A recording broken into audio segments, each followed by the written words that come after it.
Single since birth, pure till death. Iyan ang nag-iisang rule ko sa sarili pagdating sa usapan ng pag-ibig. At isinulat ko pa ito sa aking mga notebook para palagi ko talaga itong matandaan. First year college ako sa universidad na iyon. Bagong salta, walang kaibigan. Walang alam sa mga pasikot-sikot at kaganapan sa campus. At para sa katulad kong mahiyain, may mababang self-esteem, introvert, napakahirap magkaroon ng kaibigan. Si Mateo, third year college ng engineering. Isang anak mayaman at sikat na estudyante sa aming universidad. Paano ba naman? Varsity player na nga ng basketball, matalino, matangkad, at guwapo pa. Kung kaya'y gano'n na lamang siya kasikat. Kadalasan, naririnig ko ang pangalan niya sa usap-usapan ng mga kaklase. Sa mga babae, ang kapugian niya, lalo na sinasabi nilang killer smile. Sa mga lalaki naman, ang laro nila, o di kaya ang mga babaeng na-link sa kanya. At mabait daw pati, palakaibigan, playful. Kung kaya hinahangaan siya, iniidolo. Tinitilian ng kababaihan at kabaklaan sa loob at labas ng campus. Pero may narinig din akong hindi kagandahang chismis tungkol kay Mateo. Spoiled brat, playboy, walang puso, sadista. Manhid sa nararamdaman ng mga babae at baklang naloloko sa kanya. Walang taong sineseryoso sa pag-ibig. Iyan ang ibang naririnig ko. Pero naisip ko rin na ganyan naman talaga mga tao. Sabi nga nila, you can't please everyone. At maaari ring dahil sa sikat yung tao, may mga naiinggit. O baka may mga nagkakaroon ng crush at hindi na pagbibigyan. Pero sa totoo lang, wala naman akong pakialam kung gwapo na mabait naman siya o gwapo na salbahe. Hindi naman kasi ako interesado sa mga ganong klaseng tao. Kapag ang isang tao ay gwapo, sikat, siguradong pinipilahan niya ng mga taong may mga itsura din o kaya ay mayaman at matatalino. Siguradong walang panahon ng mga iyan sa kagaya ko. At kapag anong makikipila pa ako para mapansin, magiging kaawa-awa lang ako at lalo pa itong magpapatindi sa insecurity at self-pity ko. At kung totoong salbahe man yung tao, parang galing lang ako sa frying at tumalo sa apoy sa kalagayan kong pangit na nga, nakikisawsaw pa sa gulo. Totoo rin naman kasi, sa panahon ngayon kadalasan ang hinahanap ng mga tao ay gwapo, may magandang katawan. Para bang ang pagmamahal ay isang search lang for Mr. or Miss Bikini. Kahit naman sa Facebook, tingnan mo yung mga profile picture na nakahubad at magandang katawan. Kahit impostor pa, napakaraming nag-a-add, umaabot ng libo-libo. Samantalang yung mga matitinong posts, kapag hindi kagwapuhan yung profile ng taong honest lang naman na nag-post ng tunay niyang litrato, mabibilang mo lang sa daliri ang kaibigan niya sa kanyang friends list. Kaya kahit saan, kahit kailan, talo ang mga taong hindi nabiyayaan ng magandang itsura. Lalo na sa kagaya kong mukhang aswang. Ang dami ko na kayang narinig na masasakit na pasaring. Eh di lalo na kapag umibig pa ako niyan sa isang taong katulad na sinasabi nilang Mateo. Single since birth, pure till death. Ang palagi kong sasabihin sa sarili ko kapag ganang may mga tuksong sumisingit sa isip ko. Iyon bang feeling nagkakaroon na ako ng crush? Iyon ang isinisiksik ko sa sarili ko or sa isip ko. Pero marahil sadyang mapaglaro ang tadhana. Isang gabi pauwi na ako galing sa last subject ko. Nakatawag pansin sa akin ng hiyawan at tilian ng mga estudyante sa loob ng gym. Naalala kong fundraising activity pala yun ng fine arts students at inimbitahan nilang rumampa ang mga tinatawag nilang papabol ng campus. Sa pagka-curious ko na makita kung anong tinitilian ng mga estudyante, sumilip ako sa isang guwang ng bahagyang nakabukas na pinto ng gym. May bayad kasi ang pagpasok kung kaya ay nagkasya na lang ako sa pagsilip. Pangalan ni Mateo ang halos isinisigaw ng karamihan sa kababaihan at kabaklaan sa loob. Kahit nasa ganun akong kalayo sa stage, Naaninag ko ang pagrampa ni Mateo na parang isang tunay at kaakit-akit na modelo talaga. Maliban na lang sa kanyang paglakad na halatang asiwa, pero patuloy pa rin siya sa pagrampa. Nakangiting tila nahihiya sa ginagawa. Minsan ay kinakagat pa niya ang labi na parang takot magkamali. At bagamat nakasuot lang siya ng puting boxer shorts at pulang kurbada na nakalambit nilang sa kanyang leeg, tunay na nakabibighani ang angkin niyang kapugian at forma ng katawan. Boss, papasok po ba kayo? Ang tanong sa akin ng gwardiya nung napansing halos ipasok ko na lang ang buong ulo ko sa loob ng guwang. Magkano ba? Ang sagot kong nakaramdam ng hiya dahil lumalabas na nakikilibre lang ako. 250 lang, boss. Dali-dali kong tiningnan ng wallet at nung nakita kong umabot ito ng 250, dinukot ko ang laman at ibinigay sa gwardiya na nagabot din sa akin ng isang ticket. Kaya kahit wala na sa plano ko manood, napilitan na lang ako. Iyon ang unang pagkakataong nakita ko ng personal lang sinasabi nilang si Mateo at tinaguri ang campus killer dahil nga sa pamoso niyang killer smile. At iyon din ang unang pagkakataon na naglabas ako ng pera na hindi man lang nag-isip kung may matitira pa ba para sa akin pamasahe at pagkain sa hapunan. Kung kaya ay pagkatapos ng show, naglakad na lang ako pauwi. At habang humahakbang ang aking mga paa, sa isip ko naman ay naglalaro ang mukha ni Mateo at ang kanyang pagrampa sa entablado. Kinagabihan naman habang ang aking sikmura ay kumukulo, hindi ko ito inintindi. Dahil busog ng isip ko sa kaka-imagine kay Mateo at lalo na sa tila palihim niyang pagtingin sa akin. Ewan ko rin ba? Siguro assuming lang talaga ako o nag-hallucinate lang sa sobrang pagka-excite sa kanya sa gabi ngayon. Akala ko ay hanggang doon na lang, pero dumating pa sa isang nakalolokong insidente. At alam naman natin na kapag ang pagkakataon na nagbiro, either magugulat ka na lang sa tuwa o magugulat ka sa inis. Naglalakad ako noon patungong palengke. May halos 1 kilometro rin ang layo pero dahil sa gabi na at deadline na sa project ko kinabukasan, kailangan kong bili ng mga materyales na kailangan ko.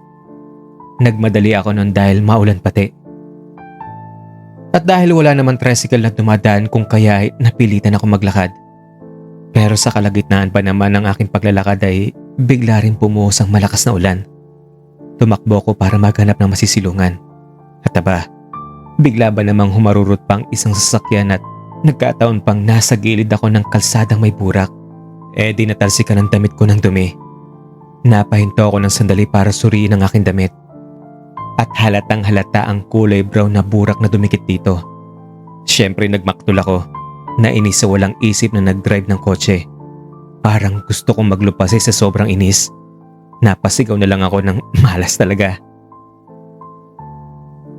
Wala na akong nagawa kundi ang tumakbo muli dahil lalo pang lumalakas ang ulan. Pero laking gulat ko nung bumalik ang kotse.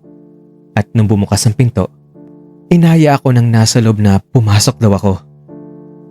At nung usisain ko kung sino ang nasa driver's seat, hindi ako makapaniwala sa nakita ko. Si Mateo. Nag-iisa lang siya. Nakasuot ng faded na itim na jeans at semi-fit na kulay berdeng t-shirt. Nakatingin sa akin at nakangiti. Bigla naman ako nataranta. Hindi na ako halos nakasagot. Starstruck ba ang tawag doon o awestruck? Yun bang parang napailalim sa kanyang kapangyarihan? Napako ako sa aking kinatatayuan, nakatitig lang sa kanya. Ang gwapo niya. Tunay na pamatay nga ang kanyang ngiti. Nasabi ko tuloy sa sarili ko na siguro nung nagsabi ng kagwapuhan ng langit, nasalo ng lahat ng iyon ni Mateo. At sa sobrang kilig ko, nalimutan kong malakas pala ang ulan at nabalot sa dumi ang aking damit. Hoy, ano nangyayari sa'yo? Pasok na malakas ang ulan. Sigaw niyang may pagkabahid authority ang tono. At syempre, ano pa ba ang gagawin ko kundi ang pumasok?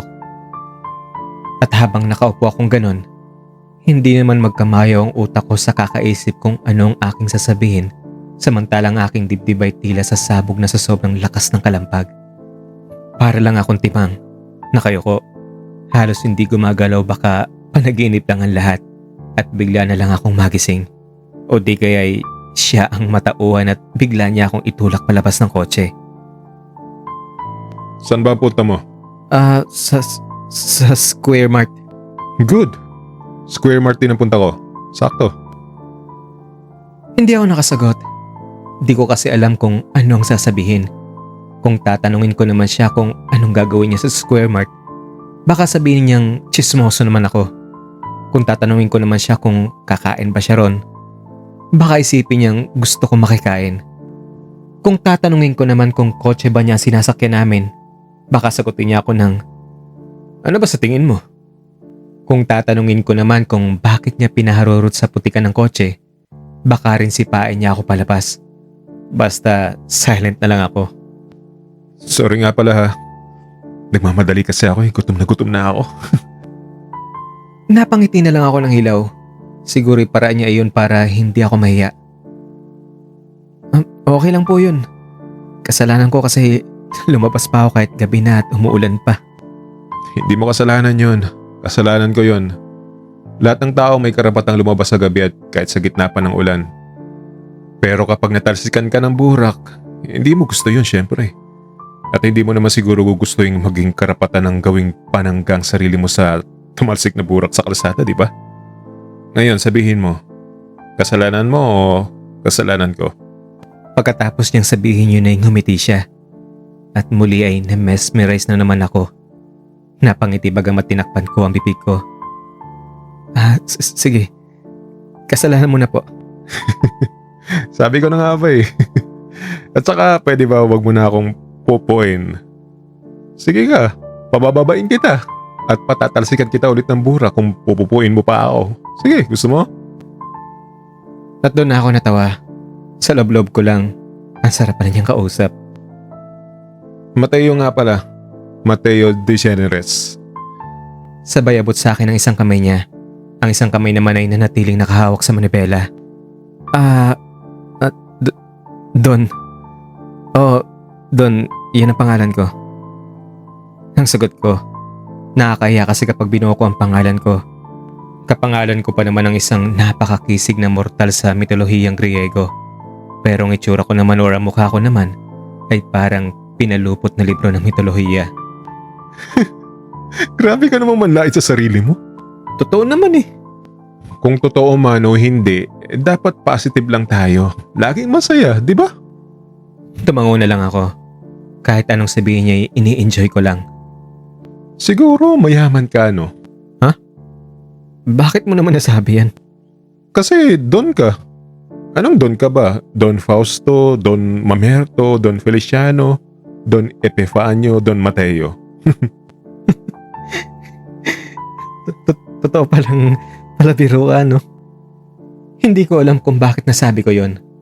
Ang sarap niya kasing kausap at parang feeling ko, ganyan na kami ka-close. Oy! Ikaw ha? Chismis yan. Okay. Sige nga, sabihin mo nga sa akin kung ano pa yung mga narinig mong chismis tungkol sa akin.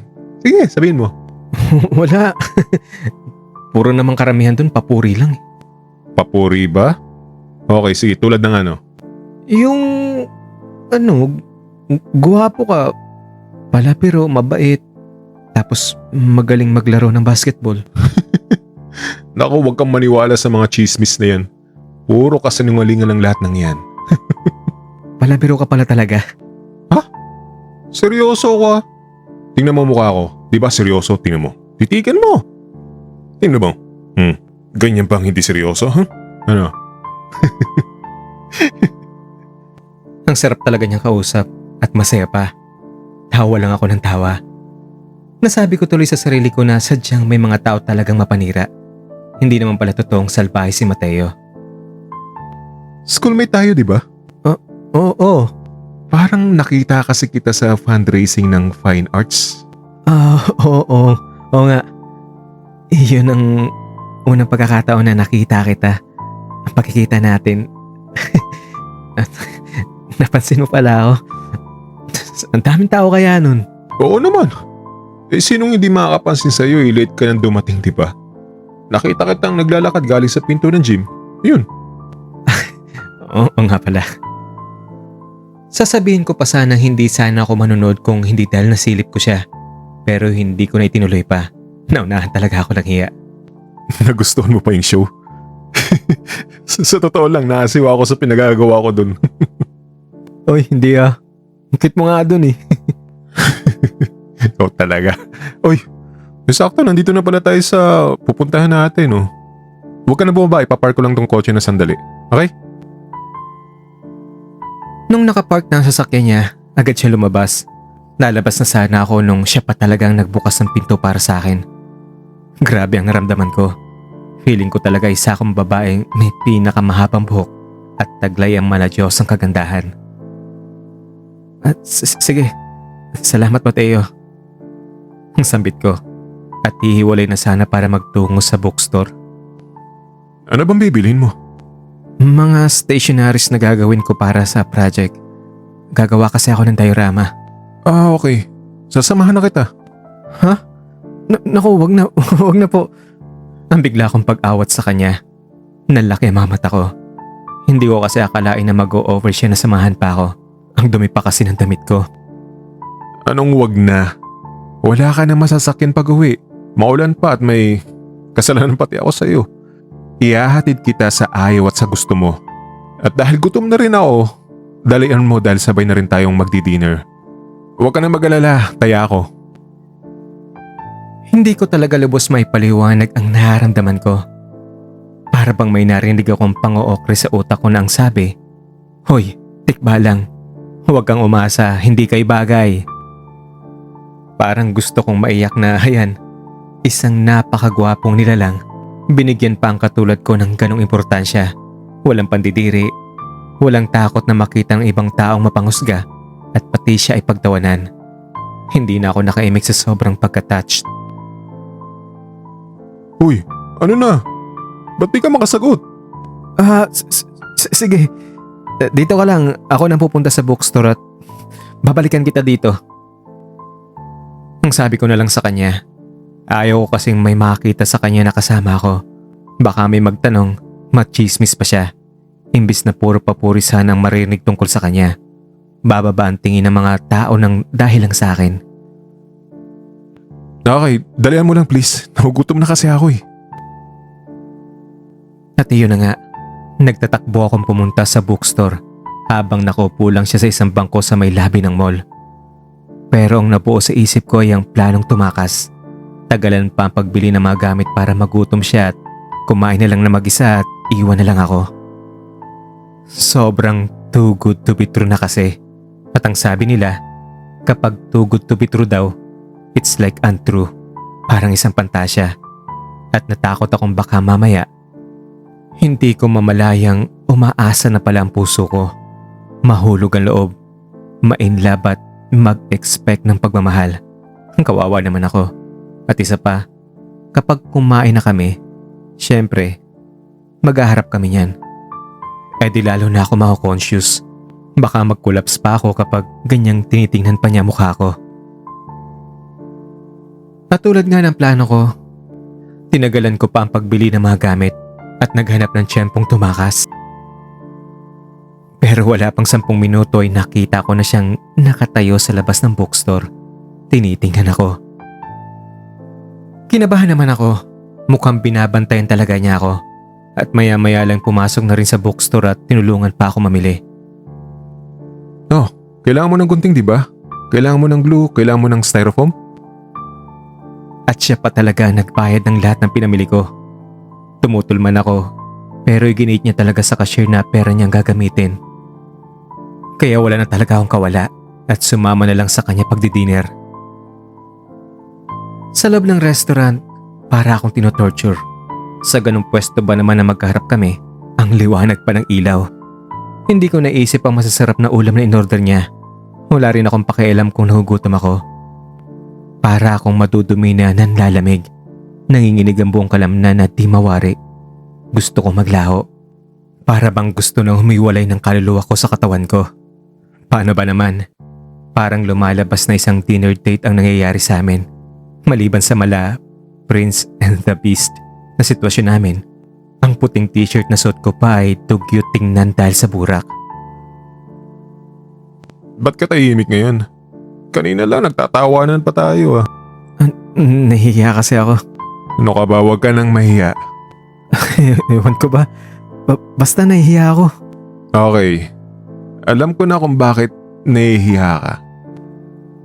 At nagulat naman ako sa sunod niyang ginawa. Hinubad ba naman niya ang kanyang t-shirt nang wala malang pasabi? At sa gitna pa ng maraming tao. Pagkatapos ay inabot niya ang hinubad niyang t-shirt sa akin. Palit tayo ng damit. Ako naman ang dahilan kung bakit nagdumi yan eh. Kaya dapat ako mag-suit niyan. So, ito, suot mo to. Huwag ka na maglala. Kalalabo pa lang yan at bagong paligo ako kaya mabango pa yan, okay? Tsaka sa tingin ko naman pareho naman tayo ng size, di ba? Grabe talaga. Ni hindi man lang pinansin ng ibang mga taong nakatingin. At ang ganda pa ng katawan niya. Ang matipunong dibdib na tila sinadyang inukit sa kanyang katawan. Ang six-pack abs sa kanyang tiyan. Ang maputi at makinis na balat. Flawless talaga. Manghang-mangha talaga ako. Pakiramdam ko'y lalo pa akong ninervyos sa aking nakita. Napangiwi ako. Hindi malaman kung matutuwa o ibabalik sa kanyang t-shirt niya. Sa loob-loob ko lang ay nagtalong matinding hiya at kilig. Yung t-shirt ko kasi na yun ay luma na at iyon pa rin ang isinuot ko sa school sa araw na iyon. Siyempre, amoy pawis na yon. Ano ka ba? Hindi yan ang dahilan kung bakit ako nahihiya. Hindi talaga yan, promise. Huwag ka na mga tuwiran dyan. Ako nakadumi sa suot mo kung kaya ako ang mananagot dyan. Kung pwede nga lang din sanang itong jeans ko hubarin ko at ipagpalit rin sa'yo di gagawin ko din. Pero sige, kapag hindi mo tinanggap yan, uhubarin ko na rin itong jeans ko. Ano? At tumayo pa talaga siya. Napakamot naman ako ng ulo ko. Parang determinado talaga siyang magpalit kami ng t-shirt. Ano na? Tututuhanin ko talaga. Matahiyo naman eh. Umupo ka na nga dyan. Grabe ka naman. So ano, payag ka na? Sige na nga. Ano pa bang magagawa ko? Okay, good. Akala ko ayaw mo talaga sa t-shirt ko eh. Tangi. Wala akong karapatan mag-inarte, no? Sabay tanggal din ang t-shirt ko at iniabot yun sa kanya. At nagpalit nga kami ng t-shirt sa loob ng restaurant sa harap ng aming mesa. Sa gitna ng mga taong kumakain din. At ang t-shirt niyang isinuot ko, ang bango-bango. Sa t-shirt pa lang nakakainlap na. At siya, kahit marumi ang t-shirt na suot, ang gwapo-gwapo pa rin. At hindi niya ininday yun. Parang wala lang sa kanya. Parang sobrang confident niya sa sarili.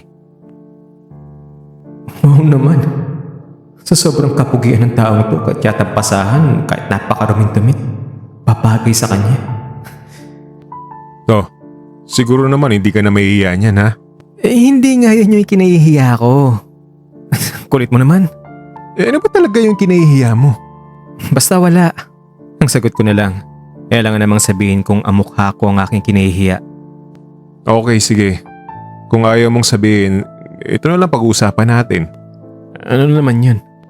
Sa Makalawa, walang pasok, di ba? May meeting yata ang buong faculty ng universidad. Oo, narinig ko nga yan. Libre ako niyan. So? Gusto ko sanang imbitahan ka sa farm namin. Bakit? Anong bakit? Masama ba? I mean, bakit mo ako iimbitahan? Tsaka anong meron? At bakit ako talaga? Wala lang. Gusto kong makasamang kagaya mong mabait, simpleng tao lang, walang inhibitions. Litong-lito talaga ako sa mga pangyayari sa gabi ngayon. Sobrang hindi ka panipaniwalang lahat. Parang nahihirapan ang utak kong i-process. Anong gagawin natin? At teka, saan ba yung farm nyo? Ang dami ko talagang tanong. Parang feeling isang napakagandang babae ko talaga.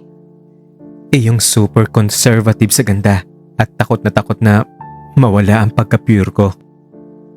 Kwentuhan lang. Gusto ko lang may makausap, may makasama habang nagni-nature tripping. Malapit lang yung farm namin, wala pang 30 minutes drive.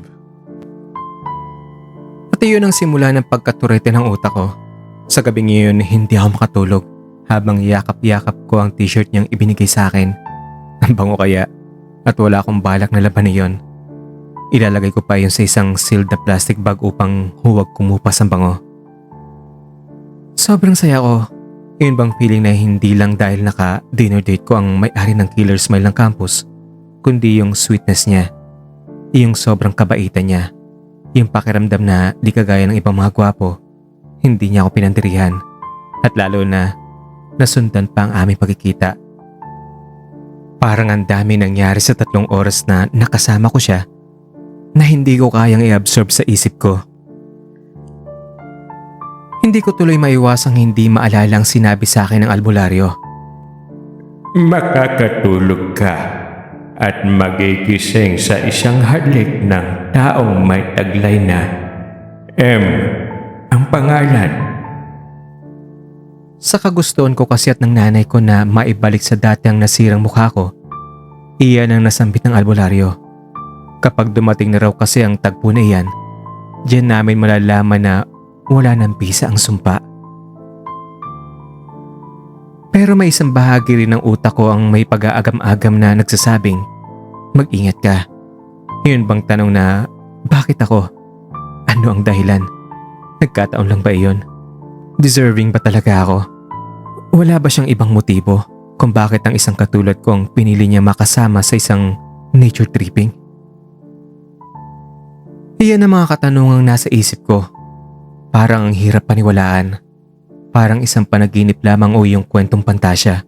At syempre, hindi mawawala ang takot na baka ako mainlab at umasa at masaktan sa bandang huli. At iyan ang pinakamatinding bumabagabag sa isip ko. Syempre, wala namang kahihinatnan kapag umibig ako sa isang katulad niya. Langit at lupang agwat namin. Langis at tubig na hindi maaring maghalo. Isa pa, lalaki si Mateo. Hindi siya papatol sa isang bakla na lalaki nga kung kumilos. May itsura namang nakakatakot. Ako nga pala si Adonis. Adonis Fabia. Sa pangalan pa lang na Adonis, tatatak na kagad sa isip na napakagwapo ko. Pero hindi po. Para nga nakaka-insulto. Nanganatya. Paano ba naman? Kabaligtaran kasi ito. Pero hindi ko rin masisisi ang nanay ko kung bakit niya ako pinangalan ng Adonis. Paano nga, ang paniwala niya na pinaniwalaan ko na rin, biktima ako ng isang sumpa. Nung isinilang daw kasi ako, ang cute ko daw na bata. At sa palagay ko naman ay totoo. Hindi lang dahil sa mga litrato na itinago-tago ng nanay ko na ngayon ay may tuturing ko na lamang na kayamanang itinatago-tago ko rin. May mga naalala pa rin naman ako sa aking pagkabata kung saan naramdaman ko ang panggigigil at papuri ng mga tao sa akin. Pero nung magtatapos na ako sa elementarya, biglang nagbagong lahat. 12 taong gulang pa lamang ako noon nung isang araw, naisipan kong akyatin ang isang puno ng niyog upang pumitas ng buko. Nalaglag ako. Bumagsak ang katawan ko sa mga patong tila coral reefs ang gaspang at tulis. Sa pagbagsak ko, nagpagulong-gulong ako sa burol. Yun ang huli kong natatandaan. Nung nanumbalik ang malay ko, nasa loob na ako ng ospital. Puno ng bindahay ang ulo, mukha at katawan ko. Ang sabi ng doktor, may matinding pinsala raw ang mukha ko. May mga buto sa ilalim na nag-collapse. Kapag hindi raw ito mauoperahan, madideporma ang mukha ko. Ang siste pa, walang kagamitan ng ospital namin sa mga ganong kaselang operasyon. Sa Maynila lang daw ang meron, at kung hindi man ay sa ibang bansa. At aabuti ng halos milyon ang gasto sa pagpapa-opera. At iyon nga ang problema, wala kaming pera. Kung sa pag-aaral ko nga ay halos hindi na maitaguyod ng aking nanay ang ganong kalaking halaga pa ng pera kaya. Iyon na nga naging simula ng kalbaryo ko. Sa isang iglap lang ay biglang nagbagong lahat sa buhay ko. Nung naghilom na mga sugat ko, deformed na nga mukha ko. Puno pa ng peklat. Dahil dito iniiwasan na ako ng mga dating kaibigan at kaklase ko. Ang sabi ng mga tao, mukha raw akong monster o aswang. Masakit at lalo pang tumindi ang sakit na aking naramdaman nung may mga naririnig akong chismis na ampun lamang ako. Simula nung nagkamalay ako, wala akong amang nagisnan. Kaming dalawa lamang ng nanay ko ako. Kapag tinatanong ko siya kung nasa ng tatay ko, sasabihin lang niya na namatay na yon. At naniniwala naman ako dahil nakita ko naman talaga ang puntod ng tatay ko. Nay, totoo po bang ampun niyo lang daw po ako tapos isinumpa daw po ako? Ang tanong ko sa nanay Cora ko nung hindi ko na talaga natitiis ang chismis. Noong una ayaw namang umamin ng nanay ko. Pero sa pangungulit at pagmamakaawa ko, marahil ay hindi na rin niya natiis na tingnan akong nahihirapan. Umamin din siya. Oo anak, inampun lamang kita. Misto lang isang parang napakalakas na bombang sumabog sa aking harapan sa pagkarinig ko sa kanya pag-amin. Pakiwari ko'y tumigil sa paggalaw ang lahat ng bagay sa paligid ko. At namalayan ko na lang na nagtatatakbo akong pumasok sa kwarto ko at doon nagkulong at umiyak. 2 araw din iyon, hindi ako kumain. Hindi ko kinausap ang nanay Cora ko. Kapag kumakatok siya sa pinto ng aking kwarto, hindi ko siya pinagbubuksan o di kaya sinisigawan ko pa siya. At ilang beses ding sumagi sa isipan kong tapusin na ang lahat. Pero may takot pa rin na naig sa isip ko. Kaya napagdesisyonan ko na lang na umalis na lamang. 12:00 ng hating gabi, napagdesisyonan kong isagawa ang pag-alis. Pero laking gulat ko nang pagbukas ko ng pinto, naroon sa labas ang aking nanay Cora. Nakaupo sa sahig. Nakasandal sa dingding na kawayan ng bahay. Tila binabantayan ako. At sa tingin ko sa postura niya ay wala siyang tulog. Hapong-hapo ang katawan. Nung nakita niya akong bitbit ko ang mga bag ko na naglalaman ng mga gamit ko, nagsalita siya. Anak, kung aalis ka, hayaan mo ako na lamang ang umalis. Ayoko mapahama ka sa labas. Kung hindi mo ako matanggap bilang nanay mo, kung galit ka sa akin, kahit kinupkup kita, ako na lamang ang aalis. Mahal na mahal kita. Walang nagbabago anak. Kung kasalanan man ang inilihim ko sa iyong lahat, iyan ay dahil natakot akong baka magalit ka at magtampo sa akin.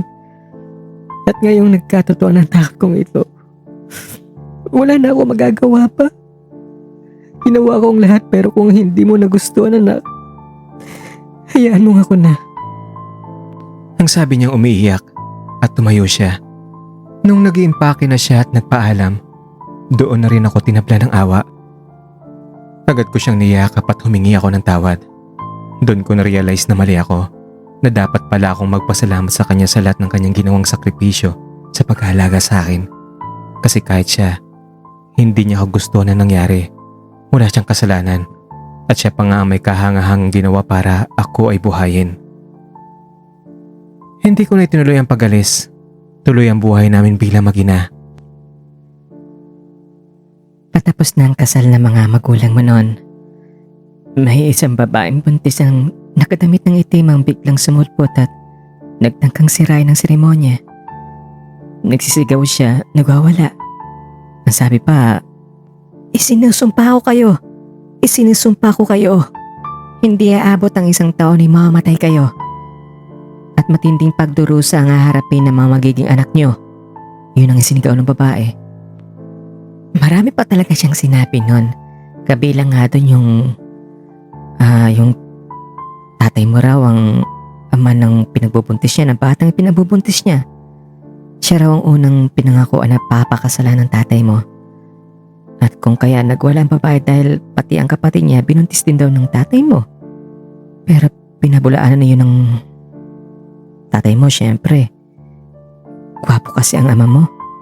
At nung isinilang ka, kamukhang kamukha ka niya. Di ba nung hindi ka pa na-aksidente, ang gwapo-gwapo mo? Ang pagkukwento ni Inay Cora kung paano niya ako inampon. Napangiti ako ng hilaw. Anong balik sa aking alaala ang panahon bago ako na-aksidente. Simula nung ako ay nagkamalay, naririnig ko ang papuri ng mga tao sa akin. Ang cute ng batang to, ang puti, ang kinis ng balat, matangos ang ilong, mahaba mga pilik mata. At maraming taong aliw na aliw sa akin, nagigigil, hinukurot ang pisngi ko, hinahalikan ang mukha ko. At nung nasa edad na 10 na ako, nagkaroon naman ako ng maraming kaibigan.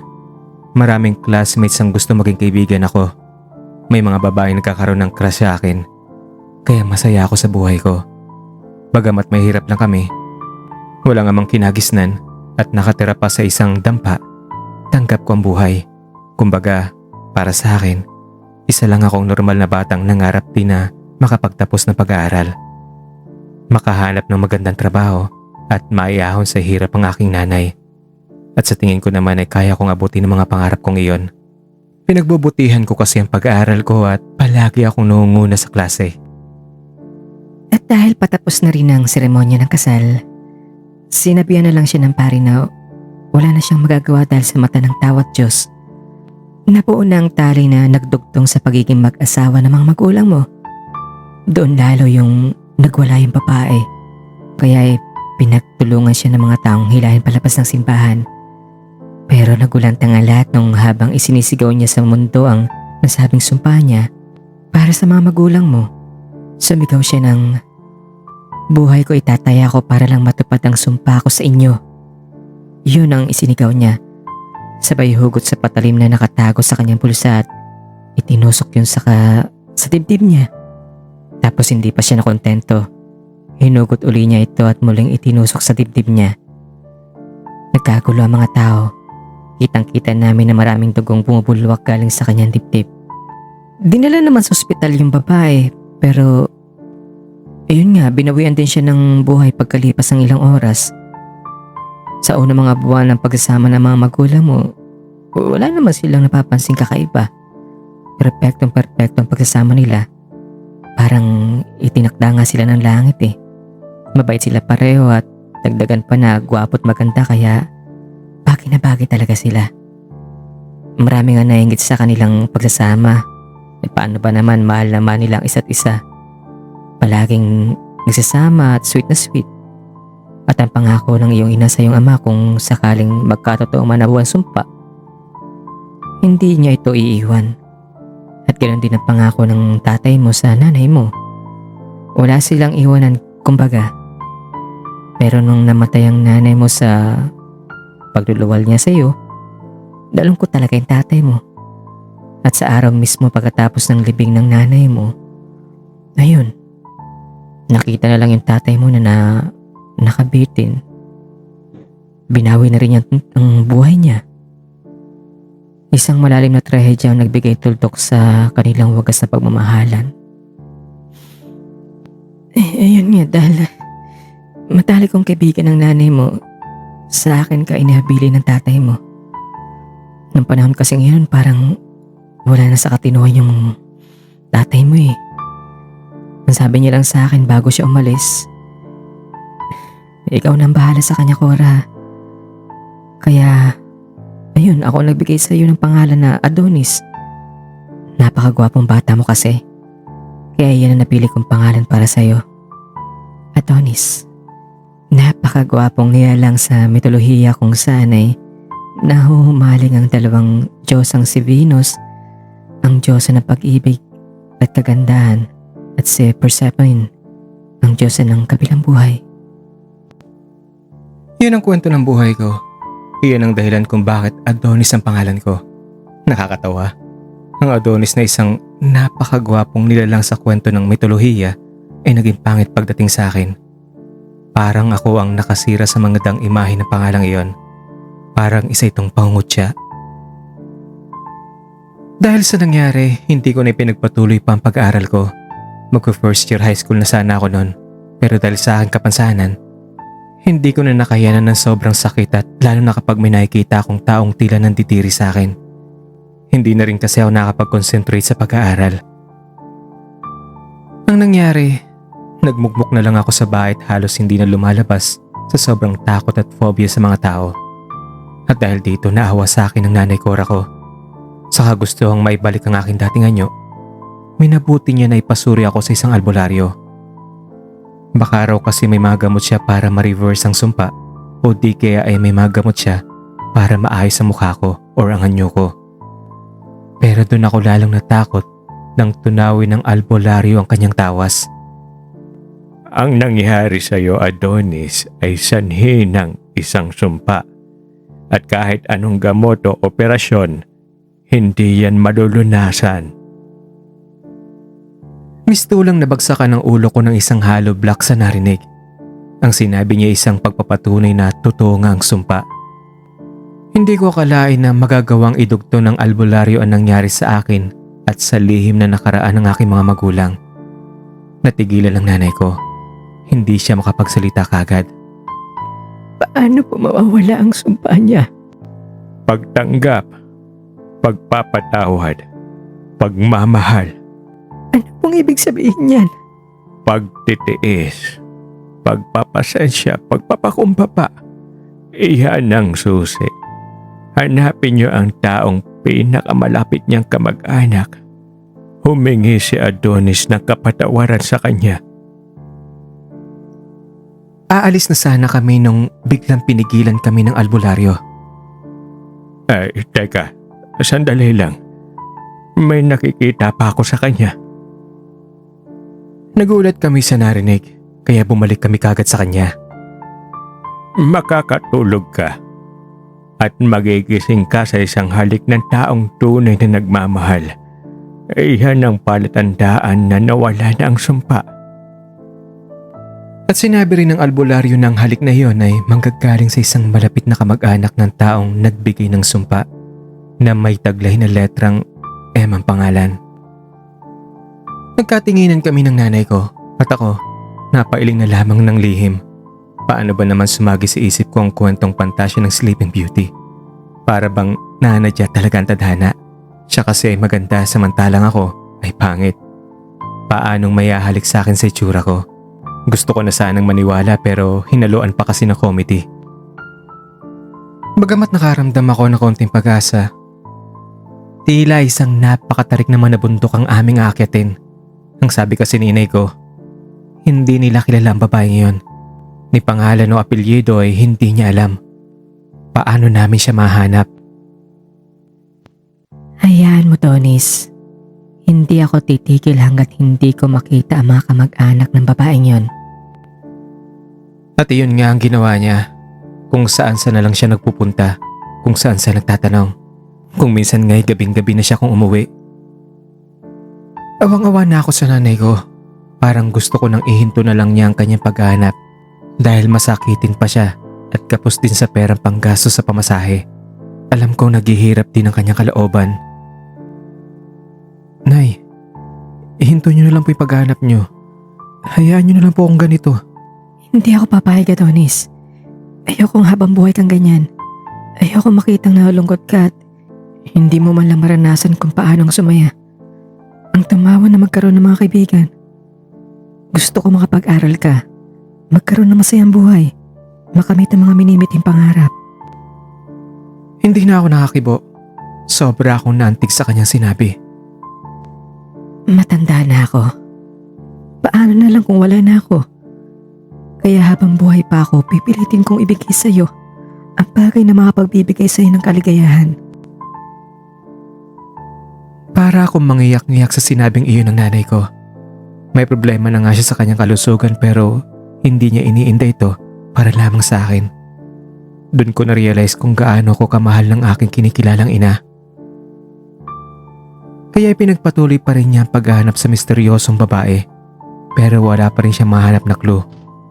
Pinuntahan niya ang ospital kung saan siya dinala bago namatay at doon niya nalaman ang pangalan ng babae. Barbara. Nakita rin niya ang address. Pero nung pinuntahan niya ang lugar, napag-alaman niyang ang kaisa-isang kapatid niyang babae umalis din at hindi na bumalik pa. Inalam ng nanay ko kung saan siya inilibing at nung nalaman niya ang sementeryo, halos inisa-isa niya ang mga puntod makita lamang ang pangalan ng nasabing babae. Ang sabi niya, kapag nahanap daw niya kasi yon, ang sunod niyang gagawin ay magbantay kung may tatalaw sa puntod. Pero wala pa rin siyang nakita. Napag-alaman niyang wala rin daw mga kamag-anak ang magkapatid at kung meron man, hindi alam ng mga kapitbahay kung nasan. Lalo pa akong nawala ng pag-asa. Sumagi sa isip ko na hanggang ganun na lang siguro talaga ang mundo ko. Pero kung ako'y nawala ng pag-asa, hinding-hindi ang nanay ko. Kahit umulan, kahit bumaha, kahit katatapos lamang niya sa kanyang mga gawain, umaalis pa rin siya. Hanggang sa isang araw, nasagi siya ng isang sasakyan sa daan. Nagkaroon ng bali ang buto ng kanyang paa at nahirapang maglakad. Doon rin niya nalaman na may sira na rin pala ang kanyang mga mata, kung kaya ay nasagasaan siya. Mabuti na lang at binayaran ng nakasagi sa kanya ang gastusin sa ospital. Dahil sa nangyari sa kanya, nabuksan ang isip ko at nabuo ang isang desisyon. Nay, dito lang po kayo sa bahay. Ayoko nang umalis pa po kayo. Kayo na lang po natitira kong pamilya at kapag nawala pa po kayo, paano na lang ako? Huwag kayo mag-alala, Nay. Dahil po sa pinakita niyong pagmamahal sa akin, pangako ko, hindi ko sisirain ang buhay ko. Simula ngayon tuturuan ko ang sarili kong lumaban. Kagaya sa pinakita niyong tatag at tibay, pipilitin kong gawin ang lahat ng makakaya ko sa buhay, Nay. Pangako po yan. Pinitawan ng nanay ko ang isang tipid ng ngiti. Hinaplos niya ang pisngi ko na parang tingin niya ay napakagwapo ko pa rin. Paano ang paghanap natin sa mga kamag-anak ng babaeng nagbigay sa'yo ng sumpa? Huwag po kayo mag-alala. Ako na po maghanap, Nay. Paano ka?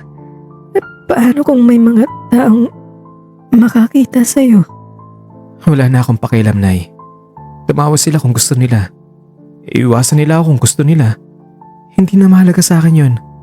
May karapatan din naman ako mabuhay, Nay, di ba? Halika nga. Payakap na ako sa anak ko. Itong batang to, syempre naman. May karapatan ka sa mundong ito. Lahat ng karapatan na tinatamasa ng ibang mga tao, karapatan mo rin yun. Maraming salamat, Nay. At ang una kong gagawin ay ipagpapatuloy ko ang pag-aaral ko para makamit ko ang pangarap mo sa akin na makapagtapos sa pag-aaral, makahanap ng trabaho at maiahon ko sa hirap ang ating kalagayan. At lalo pang ang hinigpitan ng nanay ko ang pagyakap niya sa akin. Hinaplos niya ang buhok ko. Nung kumalas ako sa kanya para halikan ng kanyang pisngi, nakita kong umiiyak na pala siya. Nay, huwag na po kayong umiyak. Simula ngayon, ipinapangako ko sa inyo na pipilitin ko maging masaya pa rin. Para magiging masaya ka rin. Tayong dalawa. Itong batang talaga to. Pinapayak mo ako. Tayong dalawa na lang kayang naiwan dito sa mundo. Oo naman. Halika nga uli, nak. Payak na uli ako. At yun na nga napagdesisyonan ko. Ang pilitin ng sarili lumaban at ipakitang sa kabila ng aking kapansanan ay masaya pa rin ako. Dahil kapag nakikita ng nanay ko na masaya ako, magiging masaya rin siya. At hindi na niya maisip ang hanapin ng mga kamag-anak ng babaeng nagbigay ng sumpa sa akin. Pero ang totoo, gusto kong burahin din sa isip ko ang tungkol sa sumpa. Para kasing mas lalo lamang naghihirap ang kalooban ko sa pagharap sa mga kasagutan at lunas dito. Gusto ko kasing isiksik sa isip ko na kapag tunay na nanaisin ng isang taong sumaya, kaya niyang ngumiti, tumawa, humalakhak, i-enjoy ang buhay. Hindi totoong ang kabiguan ay nakakabit sa isang sumpa o malas. Ang tao ay nabibigo dahil sa kabila ng kanyang pagkadapa, ayaw na niyang pumangon muli at ipagpatuloy pa ang laban. Ang sumpa ay gawa-gawa lamang ng mga taong ayaw makitang magtatagumpay ang iba. Agad kong tinungong ang cabinet ko at kinuha ang binili niya para sa akin na sapatos, pantalon at t-shirt sa nagdaang birthday ko. Hindi ko kasi sinuot ng mga iyon. Naalala ko pa ang araw na pagbigay niya sa akin ng mga iyon. Masayang masaya siya. Pero ako nung tinanggap ko, nagpasalamat lang ako at parang wala lang na inilagay ang mga iyon sa cabinet ko. Biglang tumalikod ang nanay ko. Alam ko, lihim siyang umiyak.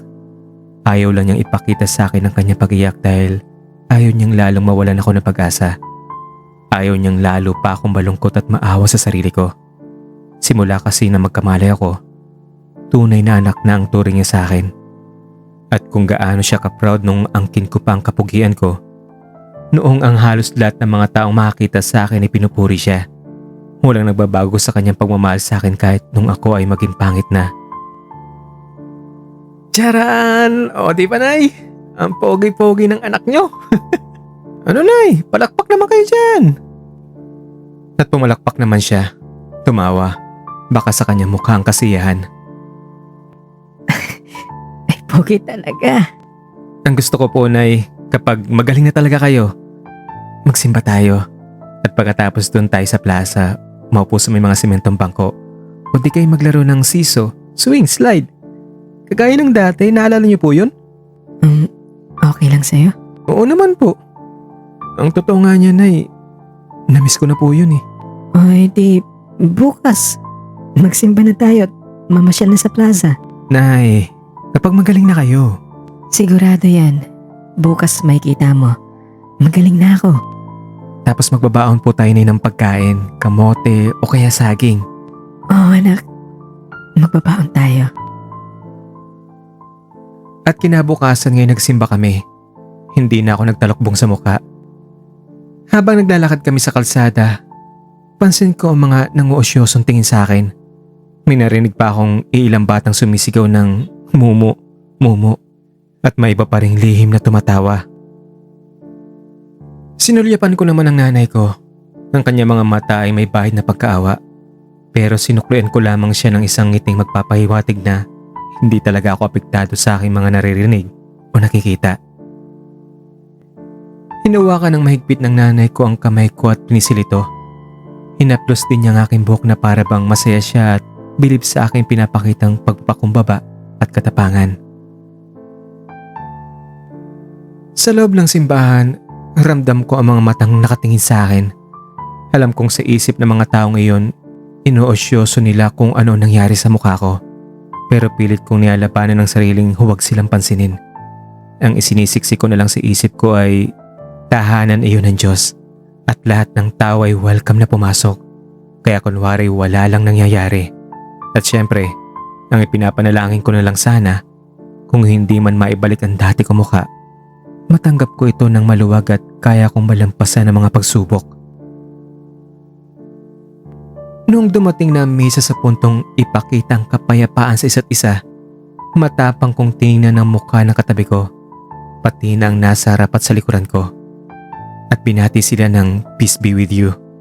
At nung nanay ko naman ang babatiin ko, binitawan niyang isang ngiting nangaamo sa bayakap at sabing, Peace be with you anak.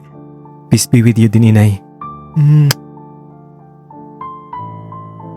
Nung nasa park na kami at sumakay na sa siso, may mga batang nakisyoso rin, tingin ang tingin, pero nginitian ko lang sila at kinawayan. At sa ginawa ko ngayon, ramdam kong kakaibang saya. Iyon bang saya na naramdaman dahil nakita mong ang mahal mong nanay na sumaya sa ginawa mo? Tawanan kami habang nagsisiso at kinakain ng aming baong kamote. Pakiwari ko iyon na ang pinakamasayang sandali simula nung nagbagong aking anyo. At pakiwari ko, iyon na rin ang pinakamasayang sandali ng aking kinikilalang nanay Cora. Pilit kong tinanggap ang aking kalagayan at ipinakita sa nanay ko na hindi na siya dapat mag-alala sa akin dahil kaya ko na ang buhay. At dahil doon, hindi na lumalabas ang nanay ko para hanapin pa ang mga kamag-anak ng babaeng nagbigay ng sumpa sa akin. Kinalimutan na namin ang lahat. Hindi madali ang pagtapa ko ng high school. Siyempre, nandiyan ay mga bully na estudyante at sa kagaya kong kakaibang itsura, ako ang palaging target ng pambubuli. Nung unang araw ko pa lamang, pansin ko kagad ang mga estudyanteng ayaw umupo sa tabi ko. May mga naririnig akong tawanan at nagpupulungan pa. Kinabukasan, nung umupo muli ako sa parehong upuan ko sa klase, lumapit sa akin ang isang kaklase kong galing sa isang private na eskwelahan. Si Miguel. Valedictorian sa elementary ang pinanggalingan niya. Mayaman, gwapo, matangkad, pero mayabang at salbahe raw ayon sa aking narinig. Hoy, pangit! Doon ka nga sa sulok.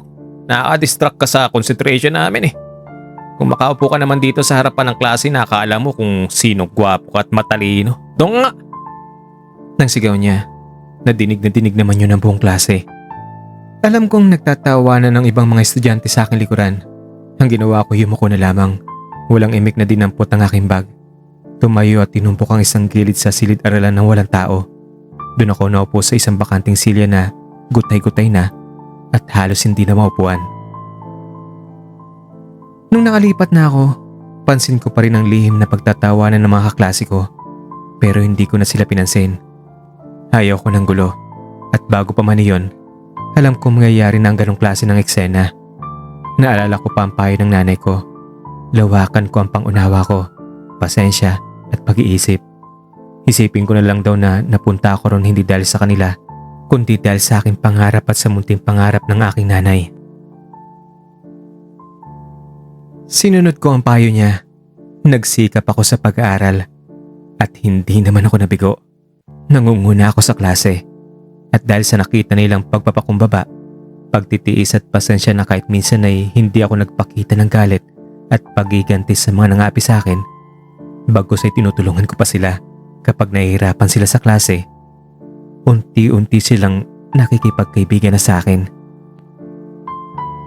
Hanggang sa tinanggap na nga nila ako sa kanilang grupo, isinali sa kanilang mga kwentuhan. Doon ko naramdaman ang respeto, ang concern, ang interes nila sa akin. Tinatanong nila ako kung ano nangyari sa mukha ko, sa pamilya ko. Mas lalo pa nila akong naintindihan pa dahil doon. At lalo na nung may insidenteng binigyan kami ng assignment at nakita ko ang papel ni Miguel at may napansin ako mali. Pinayuhan ko siyang baguhin ang kanyang sagot at ipinaliwanag sa kanya kung bakit. Mahirap kasi ang ibinigay sa kanyang assignment. Siyempre, alam ng guro na matalino siya. Sinunod naman niya ang payo ko at nung pinag-explain siya ng guro namin sa harap, nadepensa niya mabuti ang kanyang sagot dahil sa pagtuturo ko. Na-impress ang guro namin sa kanya. Nagpalakpakan kaming lahat. Iyon ang naging simula ng pagiging magkaibigan namin ni Miguel. Humingi siya ng sorry sa akin sa pagiging rude niya sa akin noong unang araw namin sa school at ang sabi niya, believe daw siya sa kabaitan ko. Kahit daw pinahihirapan niya ako, hindi ako gumanti at bagkus ay tinulungan ko pa siya. Pinatawad ko naman siya. Tuwang-tuwa naman siya at nangakong babawi siya. Iyon ang simula ng aming pagiging mabuting magkaibigan. Pinatunayan naman niya ang kanyang sinabi. Naging tagapagtanggol ko siya. At dahil alam niyang mahirap lang kami, binibigyan niya ako ng kung ano-ano. Pagkain, gamit, kahit nga pera. At palaging ako na ang pinipiling kasama niya sa school. Sa madaling salita, siya ang naging best friend ko. Ang aking sandalan kapag may problema ako sa school, lalo na sa pera. Sa kanya, na walang takot at insecurities ko. Sa kanya, nagkaroon ako ng tiwala sa sarili. Sa kanya rin nagkaroon ako ng kaibigang tapat. At siyang dahilan para kahit papaano, sumaya ang buhay high school ko. Iyan ang naging estado ko sa high school. Mahirap sa una. Pero sa kalaunan, pakiramdam ko'y hindi na ang physical kung anyo ang tinitingnan ng aking mga kaklase, kundi ang aking kakayahan. Doon ko rin napagtanto na kapag ang isang tao ay nagpakita ng kabaitan sa kanyang puso, ng katuturan sa kanyang mga ginagawa, ng pagpapakumbaba, ang mga ito na ang makikita sa kanya, hindi na ang kanyang itsura. Noong graduation, ako naging valedictorian at si Miguel naman ang salutatorian. Pero naging mas mahirap para sa akin ang buhay sa college. Naghiwalay kasi kami ni Miguel dahil sa Amerika na siya mag-aaral. Amerikano kasi ang kanyang ama at may bahay sila roon.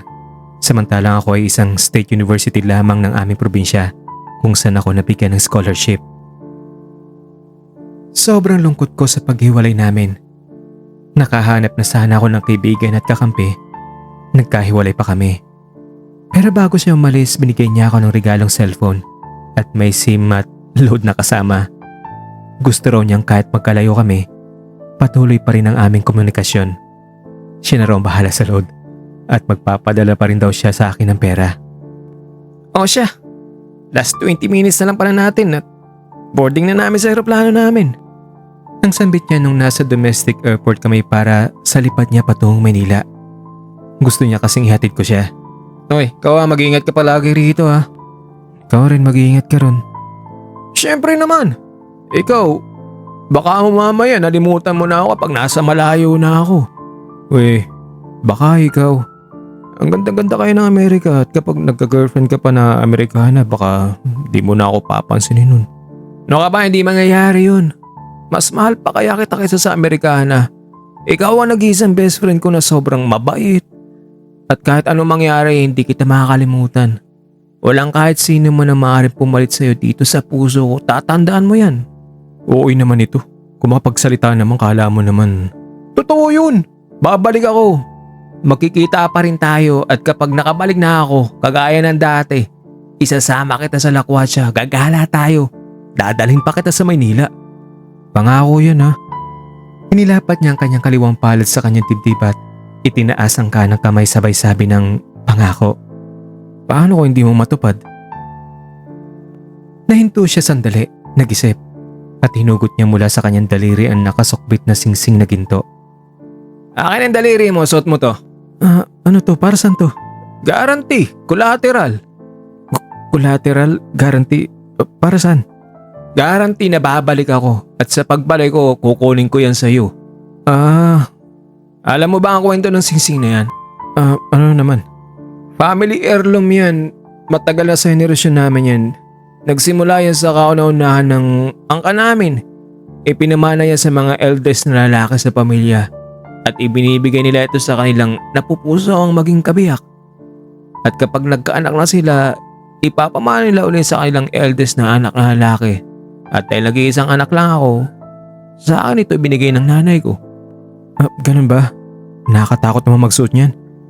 Baka mawala ko pa to at ako makasira sa inyong tradisyon. Alam ko namang safe yan sa'yo eh. Ay, hindi ah. Natatakot ako, Miguel. No ka ba? Okay lang yan. I trust you. At deserve mo ang trust ko. Remember, ikaw ang nagpabago sa akin. Marahil kung wala ka, problem child pa rin ako. Bully sa school at malamang hindi ako sa tutorial o makapagtapos man lang ng pag-aaral. Ang lahat ng yan ay dahil sa'yo. Malaki ang utang na loob ko sa'yo. Okay, sige na. Malapit na pala yung boarding namin. Papasok na ako. Paalam ha. Ingat ka palagi. Mamimiss kita. Sabay yakap sa akin at halik sa pisngi. Sobrang touch ako sa ginawa niyang iyon. Imagine, ang ibang tao ay nandidiri sa aking muka subalit siya ay hinalikan niya ako. At wala na akong nagawa. Niyakap ko na rin siya. Bagamat at least sa isip ko lang ay talagang babalik siya kasi nasa akin ang pinakaingat-ingatang heirloom ng kanilang pamilya. Sobrang sakit ng naramdaman ko sa paghihiwalay naming iyon ni Miguel. At habang hindi pa lumilipad ang eroplanong sinasakyan niya, nakaantabay lang ako sa labas ng airport. Text naman siya ng text sa akin. Sinabihan akong pumunta na ng terminal kasi sasakay pa ako ng bus at may 2 oras pang biyahe para makarating sa aming bahay. Pero nagpumilit ako kasi gusto kong mauna siyang umalis. Yun ang huling text ko sa kanya. Nung tuluyan na lumipad ang eroplano niya, kumaway pa ako. Bagamat alam kong hindi niya ako nakikita. Hindi ko na malayang tumutulo ng luha ko. Mamimiss kita. Hindi mo alam, mahal kita. Ang bulong ko sa sarili. Sa paghihiwalay namin ni Miguel, doon ko na-realize ang hirap. Parang muli akong nag-iisa sa mundo at lalo na lihim ko siyang iniibig. Yun ang simulang nalaman ko na may kakaiba na ako sa pagkatao ko sa kakaibang naramdaman ko kay Miguel. Pero pilit ko rin kasing itinatago sa kadahilan ng ayaw ko magalit muli siya sa akin. Pangit na nga ako, tapos bakla pa at in love pa sa kanya. Ayaw kong pandirihan niya ako. Masaya na ako na naging kaibigan ko siya. Kontento na ako. Alam ko naman din kasing lalaki si Miguel. Naalala ko, nagtatanong siya sa akin kung may crush ba raw ako sa school at ang sagot ko lang ay wala pagamat syempre. Meron. At siya yun, pero lihim lang. Nung ayaw niyang maniwala at kinukulit niya ako, nagbanggit na lang ako ng kaklase naming may itsura. Bagamat hindi ko naman talaga crush yun. At simula nun palagi niya akong binibiro kapag nakikita namin ang babaeng yun. O di kaya'y nagkakasabay sa recess o nagkakasalubong. Ngiting-ngiti lang ang babae kapag ganong tinitingnan namin siya. Akala niya si Miguel ang nagkaka-interes sa kanya. Nung si Miguel naman ang tinanong ko kung may crush siya, sagot naman niya sa akin ay marami. Marami kasing maganda sa school namin. At minsan ay binabanggit pa niya sa akin na maganda si Ganire, sexy si ganito. At alam ko na. Miguel, sasama ba ako kay Mateo sa farm nila? Ang text ko kay Miguel, kasi kahit malayo kami sa isa't isa, palagi pa rin kami nagte-text. Dahil sa cellphone at load na bigay niya, nagre-report ako palagi sa kanya. Ikinikwento ko ang mga ganap sa school, kaya hindi maaring hindi kami magte-text. At siya ang hinihingan ko palagi ng payo. At kapag may ganong may lakad ako, nagpapaalam ako sa kanya. Nagtatampo kasi siya kapag may pinupuntahan ako tapos huli na niyang naalaman. Parang magjowa lang ang peg namin. May choice ba ako? Ang sagot niyang pabalang. Naikwento ko na kasi sa kanya na killer ang ngiti ni Mateo na tinaguri ang campus killer. Tila binatukan naman ako sa sagot niya ngayon. Tama nga naman, wala siyang choice kasi type ko talagang sumama kay Mateo. Ang swerte ko nga inimbita ako. Sasagutin ko na sana ang text niya na wala siyang choice kasi crush ko si Mateo. Para pagsilosin ko na rin siya. Pero nag-text siya uli. Ganun ka ba gwapong-gwapo kay Mateo na yan? Mas gwapo ba yan kaysa sa akin? Napangiti naman ako sa kanyang text. Para kasing may something. May ganyan talagang tanong. Siyempre mas gwapo ka. Bagay kayo. Pareho kayong gwapo. Ito naman tayo ang bagay. Gwapo ka rin kaya. Loko-loko. Bakit? Gwapo ka naman talaga. Kasi what is essential is invisible to the naked eyes. Kasi beauty is in the eyes of the beholder. Kasi true beauty lies in the heart. Kasi bla bla bla. Kau naman Pero sa kabilang banda tama rin sila. Aanin mo ang ganda ng panlabas na nyo kung ang ugali ng tao ay ugaling demonyo. Sa tingin mo, aling klase ng tao ang makapagbigay ng kapayapaan at kaligayahan sa mundo? Ang mga nagagandahan at nagagwapuhang tao na asal hayop o mga taong pangit nga ang panlabas na nyo pero sagat naman ang kabutihan at kabaitan sa kanilang puso? Hindi kaagad ako nakasagot. Tama naman siya. Ang hangad lang ng mga tao sa mundo ay kapayapaan at kaligayahan. At kung mga klaseng tao sa mundo ay ganit, mapanlinlang, mapangapi, paano magiging payapa at masaya ang mundo? Oo na, panalo ka na. Pero para biro alam ko gwapo ka nung hindi ka pa na-aksidente. Paano mo naman nasabi yan? Wala ka naman nakitang litrato ko nung bata pa ako Kasi halata naman Tingnan mo yung kilay mo, ang ganda. Tingnan mo yung pilik mata mo. Ang haba at ang curve pa. At ang balat mo makinis. Kahit nga ang pisngi mo na hindi nagkaroon ng peklat, flawless Kung hindi nga lang na-deform ang mukha mo, alam ko gwapo ka. Pues, na-deform na mukha ko at wala na akong magagawa pa at tanggap ko na yun. Hayaan mo, kapag nakapagtapos na ako at may sarili na akong negosyo, ako mismong bahala sa operasyon ng mukha mo. Isinumpa ako, Miguel. Hindi ito gagaling kahit ilang operasyon pa ang gawin ko. Bakit? Sinubukan mo na ba magpa-opera? Hindi ako nakasagot kaagad. Hindi pa naman kasi ako nakakaranas ng operasyon sa mukha. Gawa ng wala kaming pera. Nung ginamot ako sa ospital. Iba yun. At baka pipitsuging ospital pa ng probinsya lang yun na walang eksperto, espesyalistang doktor o surgeon. Ay nako, Mr. Miguel Crawford, tama na. Ayoko na mangarap, okay? Solve na ako sa buhay ko ngayon. End of conversation. Ang pagtatapos ko na lang. Ayoko na kasing magbukas ng issue na magbigay pa sa akin ng false hope at masaktan lang ako sa huli. Okay boss, ingat ka po dyan. Sinundo ako ni Mateo sa boarding house ko gamit ang kanyang kotse. Alam ko, tumaas ang kilay ng mga kaboardmates ko nung nakitang sinundo pa talaga ako ni Mateo. Pero wala akong pakialam. Sa mga sandaling yun, mas nanaigang naramdaman kong kaligayahan kaysa kung anong maririnig na chismis. Napakasaya ko kasi pinaunlakan mo ang imbitasyon ko. Maraming salamat Ang sabi ni Mateo nung nagkausap na kami sa farm nila. Dumating kami ng eksaktong 11:30. Nakaupo kami pareho nun sa porch ng nag-iisang malaking cottage sa gilid ng ilog. Ang cottage na yun ay tila pinasadya talaga. Mistulan itong isang mamahaling cottage na makikita sa mga tourism advertisement magazine. Malawak ang loob, may kwarto, may shower, at ang porch mismo ay halos nakalutang sa tubig ng ilog. At may bahagi rin ng porch kung saan ay mayroong diving board at napakaganda pa ng lugar. Presko, malamig ang simoy ng hangin, may malalaking puno ng kahoy sa gilid ng ilog. Sobrang nakaka-relax talaga. Ako nga itong dapat magpasalamat sa iyo eh. Hindi ko akalain na isang katulad kong bibigyan mo ng atensyon at oras. Sa napakaraming tao sa universidad na nagkandara pa sa iyo, nakikipagkaibigan sa iyo, ako pa talaga ang napili mong isama sa pag-nature tripping mo. Yan nga ang point ko. Sa dinami-dami ng taong kaibigan ko at gusto maging malapit sa akin, hindi ko na alam kung sino sa kanila ang tunay. Baka pag nawala na sa akin tong itsura ko, o naghihirap na ako, hindi na sikat, o kaya may malalaman silang isang bagay na hindi nila mahugustuhan sa akin, lalayo rin sila.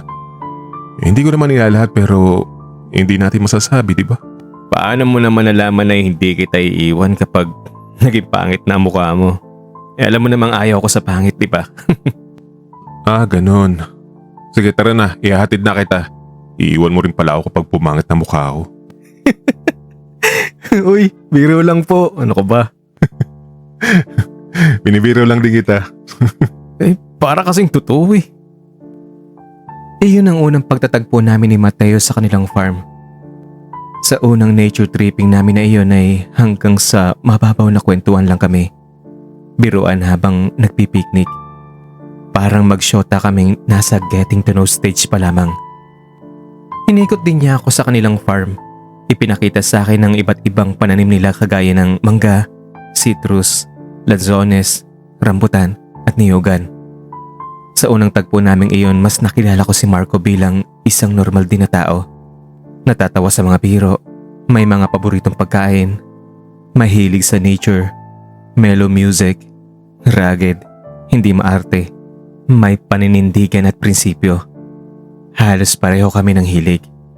Halos pareho kami ng pananaw sa buhay. Ang saya-saya ko sa araw na iyon. Mag-aalas 6 na ng hapon nung hinatid niya ako pabalik sa boarding house. Halos hindi ako makatulog sa kakaisip sa aming nature tripping na iyon. Sa school naman, kapag nakikita kami niyan, hindi siya nahihiyang lapitan ako at kausapin.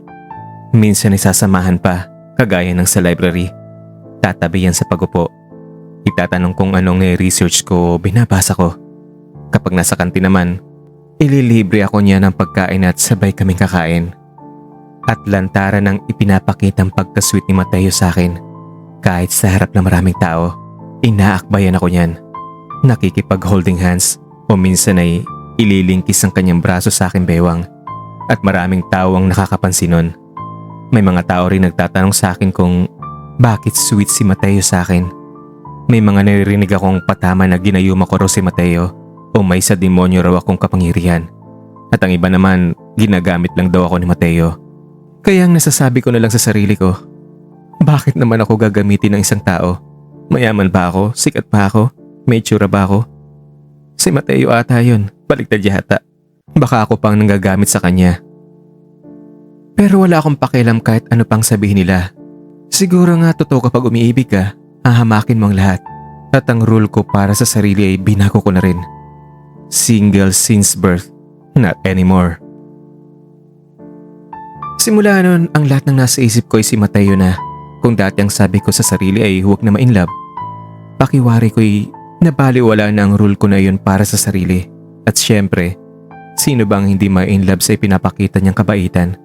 Kahit sino naman siguro kapag pinakitaan ka ng kabaitan, binibigyan ng panahon at affection, may in love din, regardless kung anong itsura ng tao.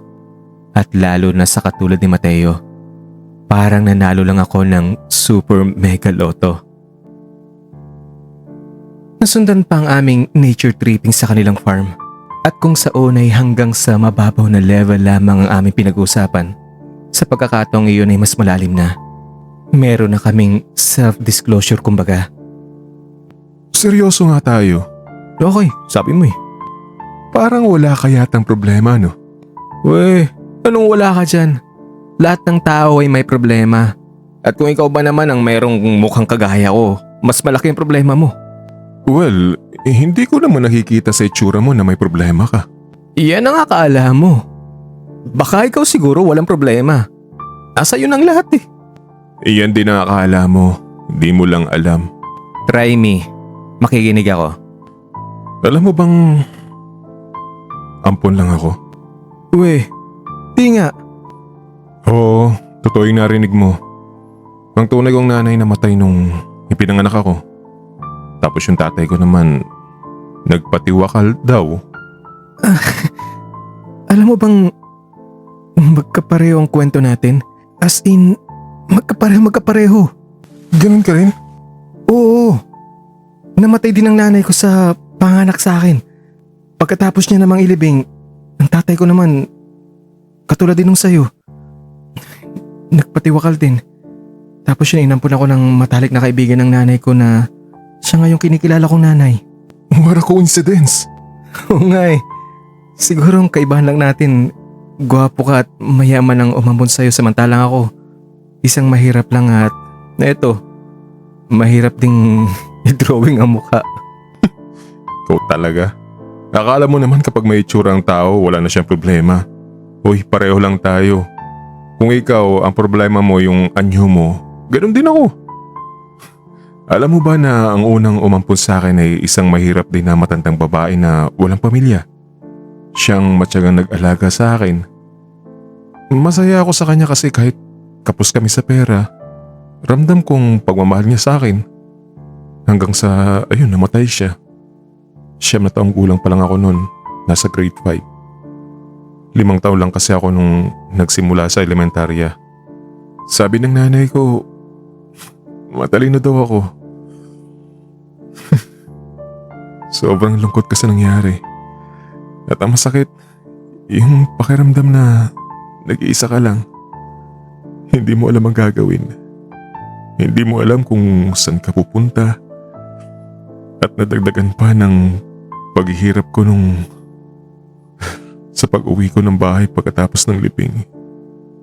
Sinalubong ako ng isang lalaki at itinapoy ako sa bahay ng kinilala kong ina dahil illegal squatter daw siya.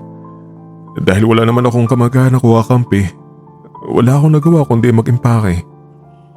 Tatabang inialagay ko ang mga gamit ko sa isang bag. Wala talagang humpay ang pagdaloy ng luha ko nun.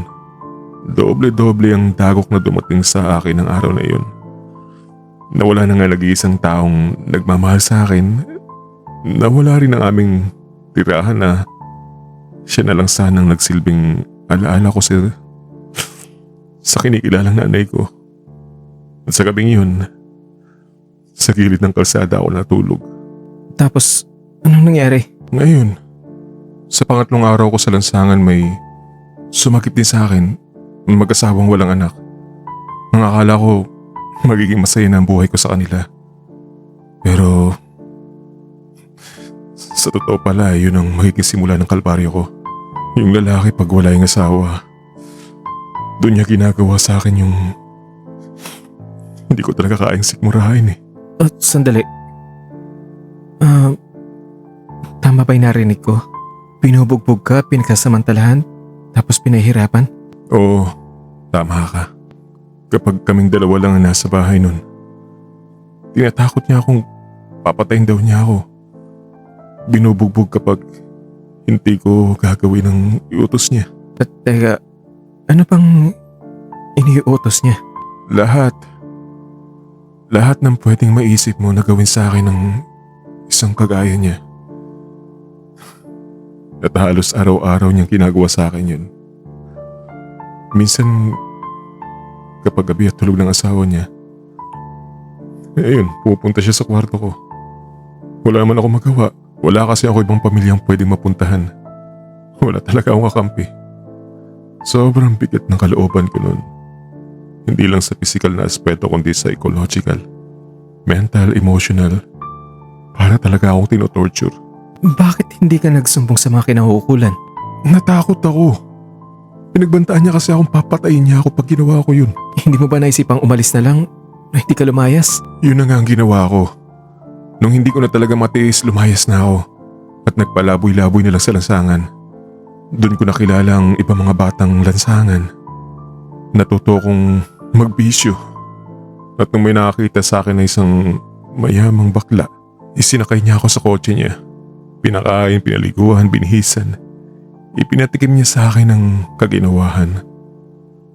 Sa isang kondisyon nga lang, gabi-gabi, alam mo na.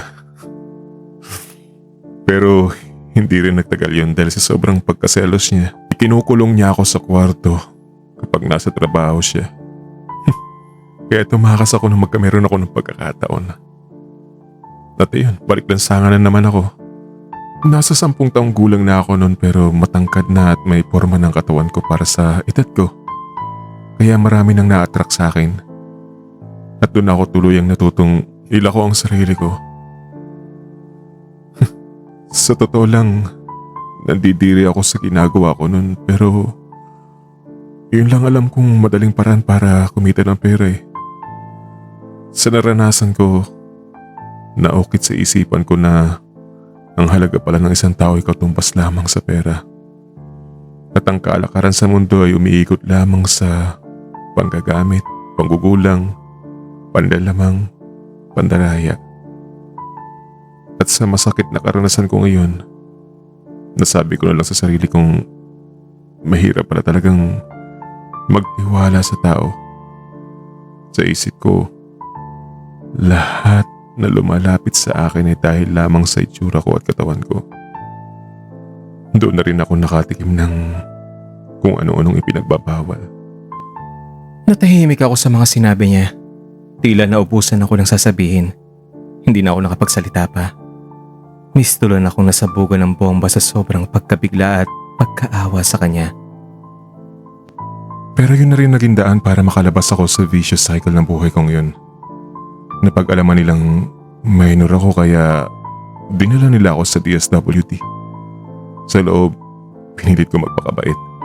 At doon na ako nakita at inampon ng mababait na mag-asawang Amerikana at Pinay na hindi biniyayaan ng anak. Sila ngayon ang kinikilala ko mga magulang. Nakahabol din ako sa pag-aaral.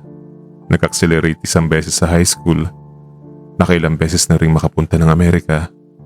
Kung kaya yun, tila naibalik ng pagkatao at dignidad. Pero hindi ang phobia ko sa pagtitiwala sa tao.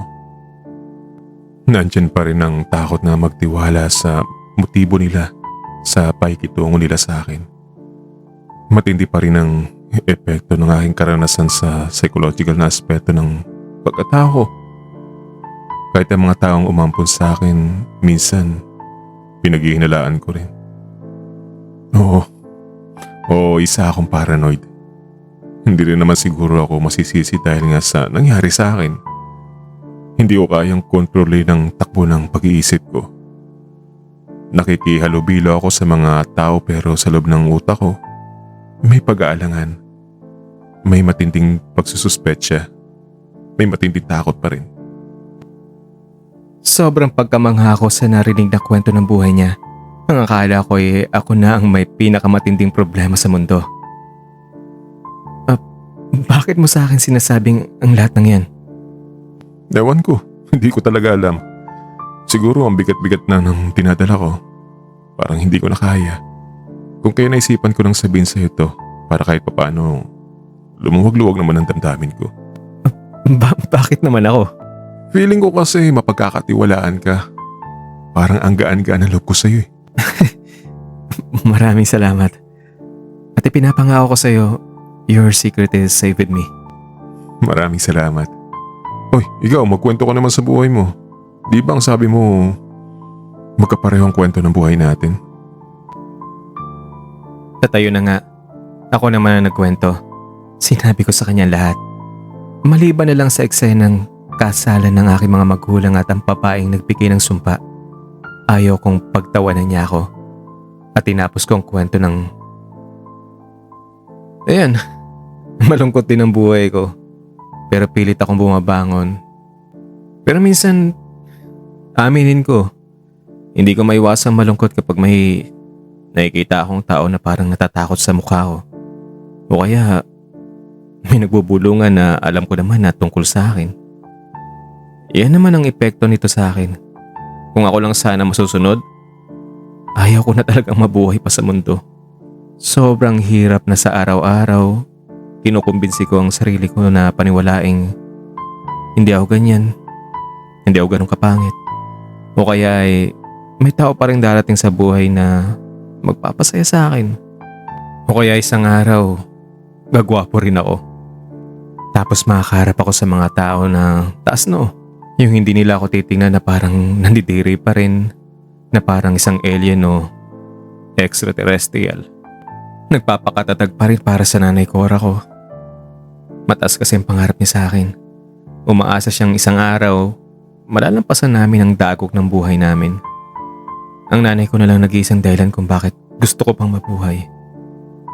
Kung wala na siya, hindi ko na alam ang gagawin ko. Pinigilan ko ang sarili kong huwag pumatak ang luha sa harap ni Mateo. Pero tila may mga sariling pag-iisip ang mga ito. Kusang nagsilaglagan sila sa aking mga mata. Masaklap din palang kwento mo. Oo naman. Halata naman, di ba? Sa mukha pa lang. Mabuti ka pa nga. Nakapunta na ng Amerika.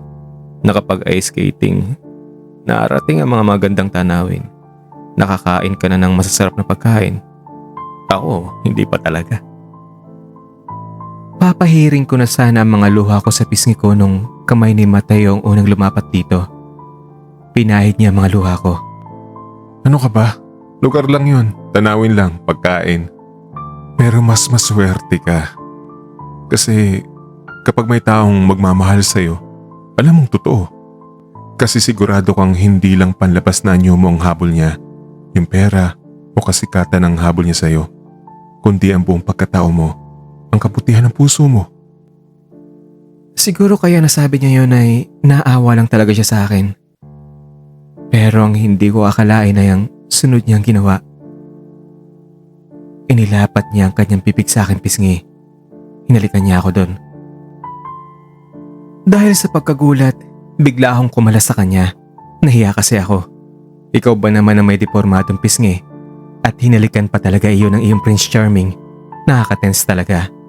At parang hindi ko kaya. Naisip ko tuloy na baka dahil pangit ako kung kaya ang lakas ng loob niyang gawin iyon sa akin. Kahit naman kasi gusto mo ang isang bagay, pero kung ang paraan ng pagkuha nun ay hindi mo gusto, parang mahirap tanggapin. At bakit naman kasi niya gagawin sa akin yun? Sorry, Uuwi na lang ako, Matt. galit ka ba? Hindi ah. Bakit naman ako magagalit? Ano ka ba? Wala yun. Ayokong umuwi ka na may galit sa akin. Wala nga yun. Okay, sige, kung wala yun. Smile ka nga muna. Ayan oh. Nakangiti na ako. Di ba? Napangiti na rin siya. Pero hindi pa rin ako kumibo. Ang isip ko'y puno pa rin ng kalituhan sa kanyang ginawang yon. May sasabihin muna ako sa'yo. Ano yun? Mahal kita. Itutuloy. Abangan ang finale.